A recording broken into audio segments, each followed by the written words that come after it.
What's the deal with minibars at Cancun all-inclusives? Let's open that fridge.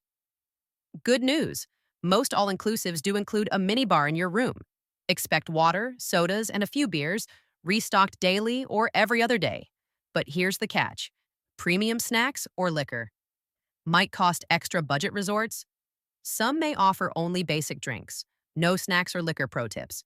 Read the minibar info card in your room. Not sure what's free? Ask the front desk, want more? Just hit the bar and no. It's all included. Bottom line, yes, minibars are usually included. Just know what's inside before you start sipping.